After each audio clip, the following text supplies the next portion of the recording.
ചോദിക്കാൻ ഒരുപാട് നേരത്തെ എഴുതിയ ഒരു കവിതയാണിത്. നാരായം എന്നൊരു കവിതയെ കുറിച്ചാണ് എനിക്ക് സംശയം ചോദിക്കാനുള്ളത്.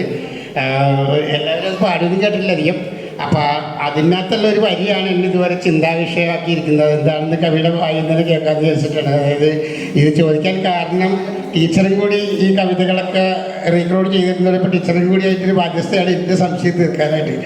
ഇതാണ് നാരായം എന്ന കവിതയിൽ നമ്മൾ ഒരു വരി തന്നെ ചിന്താകുഴപ്പാക്കിയിട്ടുണ്ട്. അതായത് പൊടിമീനുകൾ അകലത്തായി അറിയുന്നുണ്ട് അറിയാതെ. അതെന്താണ് കവി ഉദ്ദേശിക്കുന്നതാണ്.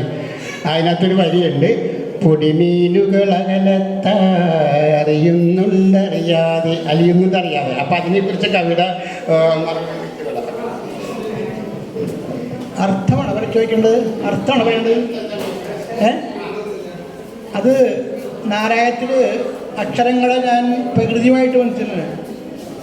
അരയക്ഷരമെന്നുള്ളിൽ അലിയാതെ കിടപ്പുണ്ട് എന്ന് പറഞ്ഞിട്ട് പുഴയക്ഷരം, കടലക്ഷരം, മുകിലക്ഷരം എല്ലാം അക്ഷരങ്ങളായിട്ട് അതിൽ കടലിൻ്റെ അകത്ത് പൊടിമീനുകളുണ്ടാവും. ആ പൊടിമീനുകൾ എന്താണെന്ന ചോദ്യം. പക്ഷേ ഒരിക്കലും കവിതയുടെ കവി ചോദിക്കാൻ പാടില്ല.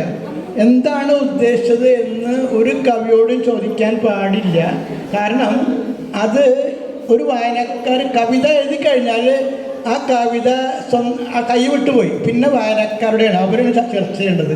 ഞാൻ അതിലിടപെട്ടിട്ട് ഞാൻ ഉദ്ദേശിച്ചതല്ല എന്ന് പറഞ്ഞു കഴിഞ്ഞാൽ കവിത അതോടെ അവസാനിച്ചു. അപ്പോൾ എന്താണ് കേട്ട അത് ഓരോ ആൾക്കും ഓരോ വികാരമായിരിക്കും ആ പൊടിമീനുകൾക്ക്. ആ പൊടിമീനുകൾ അക്ഷരങ്ങളാവാം, പലതാവാം. അതുകൊണ്ട് ആ ചോദ്യത്തിനൊരു പ്രശ്നമുണ്ട് എന്ന് തോന്നുന്നില്ലേ?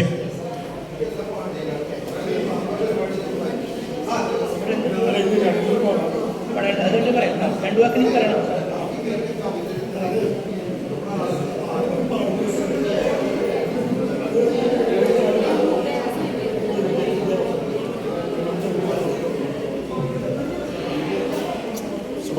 നമുക്ക് കവിത ചൊല്ലാൻ ഇനി കുറച്ച് പേര് കൂടി ഉണ്ട്. അപർണ അനീഷ് കവിത പാടുന്നു.